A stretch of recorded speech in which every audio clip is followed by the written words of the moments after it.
Eventos climáticos em maio de 2024, Rio Grande do Sul. Essa aula nós iremos apresentar sobre as explicações do problema ocorrido das inundações na região metropolitana de Porto Alegre e também na Serra Gaúcha em maio de 2024. Nós vamos apresentar primeiramente alguns aspectos da geomorfologia, que é uma área que não está relacionada à climatologia. Então, primeiramente, nós não vamos discutir sobre mudanças climáticas nem sobre o El Niño, nessa primeira etapa da nossa explicação. Primeiro vamos falar só sobre a geomorfologia. A geomorfologia do Nordeste do Rio Grande do Sul, nós podemos assim destacar que é uma geomorfologia que tem planícies aluviais e principalmente planícies aluviais que possuem rios meândricos, possui o conhecido Lago Guaíba, que é a síntese da nossa explicação. Nós vamos destacar muito sobre o Lago Guaíba. E a Laguna dos Patos. Foi batizada de Lagoa dos Patos, mas é uma laguna enorme. É uma das maiores lagunas do mundo, inclusive. Então nós vamos apresentar sobre esse contexto da geomorfologia fluvial do Rio Grande do Sul, principalmente, do leste do Rio Grande do Sul. Esse destaque nosso aqui. Então, primeiramente, o que acaba acontecendo? Uma área que tem planície aluvial, que é de planície, ela já tem uma tendência natural de cheias e de inundações.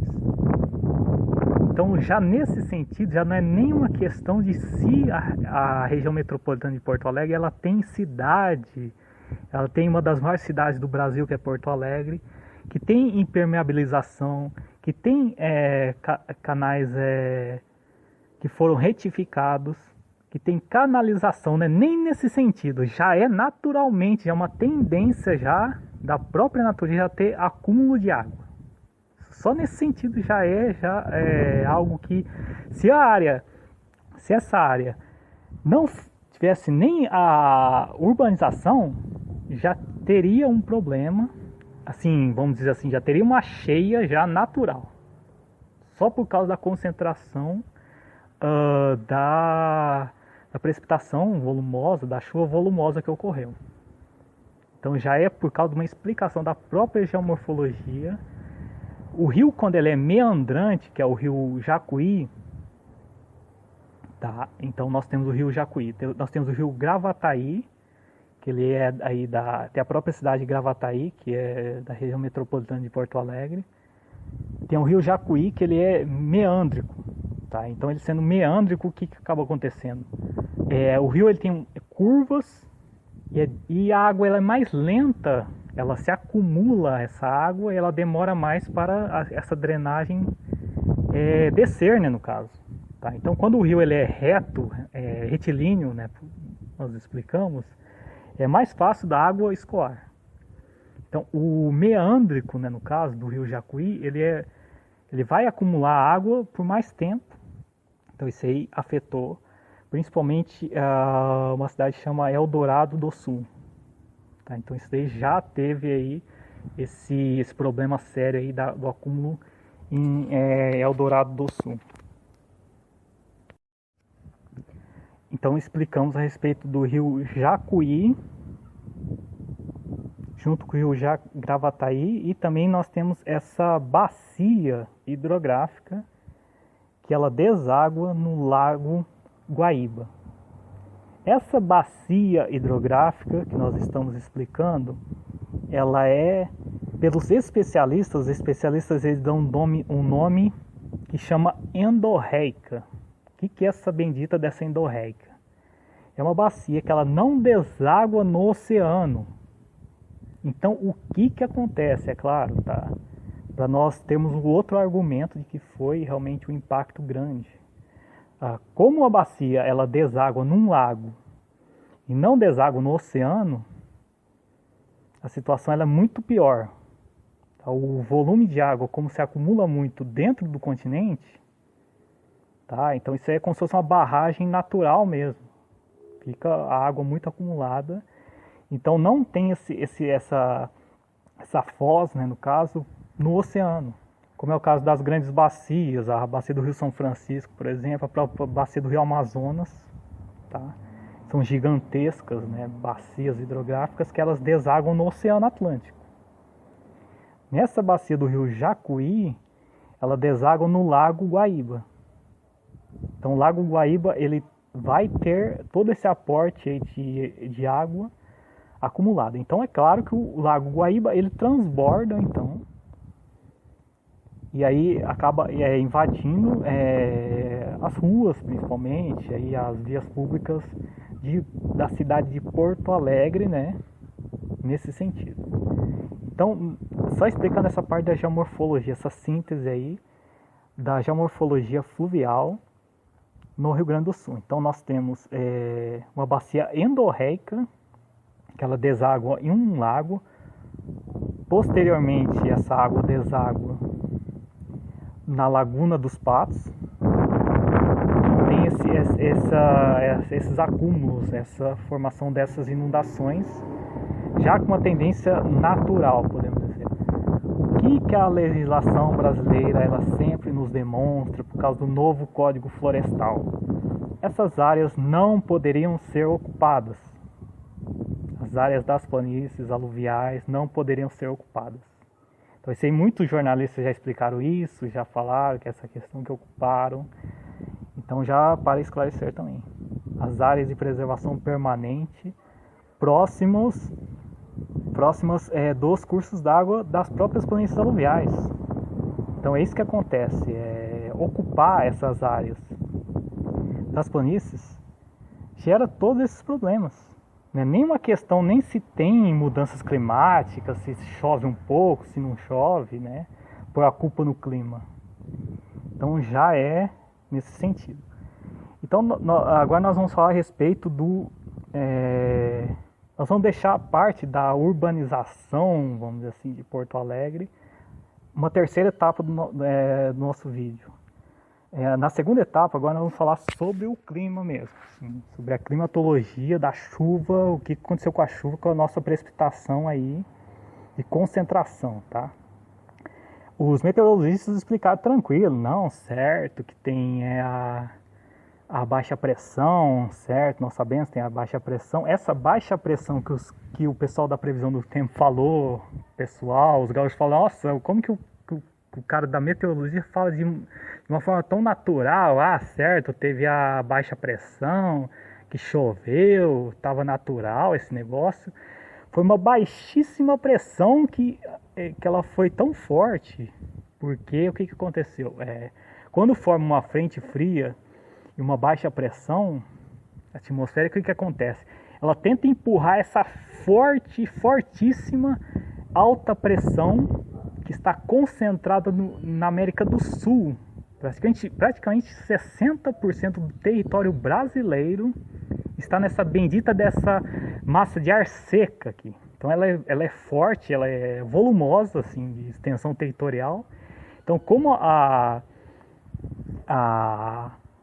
justamente essa baixa pressão, essa frente fria tentou empurrar, fazer uma força realmente para empurrar essa alta pressão, como se fosse um deserto praticamente, essa alta pressão no interior do Brasil, principalmente na região centro-oeste. Ela fez tanta força que ela ficou baixíssima e teve um volume impressionante de água. Então é justamente por causa dessa concentração. O El Niño é o agravante? El Niño também ele tem aí a sua culpa, entre aspas, vamos dizer assim, desse evento. Porque já é tendência, já estudada já há vários anos pelos cientistas, de que no El Niño, seja forte, seja médio, seja fraco, no El Niño tem chuva na região sul. Já é algo que já está esclarecido até nos livros didáticos, lá os alunos que estudam na 8ª série, na 9ª série, o conteúdo lá da geografia, lá no livro didático, já está escrito no livro didático que no El Niño já tem chuva na região sul. Já é um consenso entre os cientistas. Então, realmente, a região sul ela tem uma tendência aí de muito volume de chuva no El Niño. Diferente da região nordeste, que tem uma tendência de seca no El Niño. Isso agrava, então, essa intensidade dos fenômenos meteorológicos por causa do El Niño, aquecimento de anomalia, né, aquecimento das águas do Oceano Pacífico Equatorial Ocidental. Então, né, aí já tem esse agravante aí do El Niño das condições do fenômeno Enos, mudanças climáticas.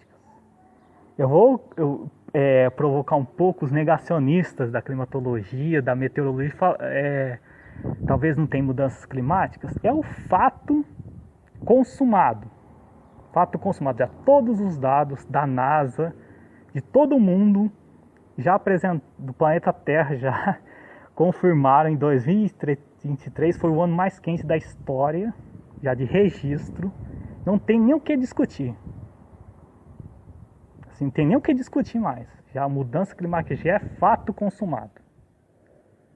Tá? Não tem nem o que falar, vai discutir alguma coisa. Negacionista já virou motivo de piada nas redes sociais. Esses caras já é como se fosse assim, falar um absurdo, como um absurdo. Falar não, é o absurdo, falar que não tem as mudanças climáticas. Já é fato consumado as mudanças climáticas. Fato consumado. O que aconteceu? Os cientistas já avisaram há mais de 40 anos que ia acontecer, fazendo as previsões, aí de certa forma os políticos falaram, não, esses caras aí ficam só em laboratório, só estudando, os caras estão querendo virar profeta, não sei de algumas coisas. Fato consumado. Agora o que acontece? Aquela história lá, o cara quer... Agora a água bateu nas costas, o cara aprende a nadar. Foi isso que aconteceu. Agora como que eles vão correr atrás? Né, do que se fosse. Então beleza, só dessa parte da climatologia tem essa explicação a respeito da baixíssima pressão atmosférica que se concentrou lá no Rio Grande do Sul.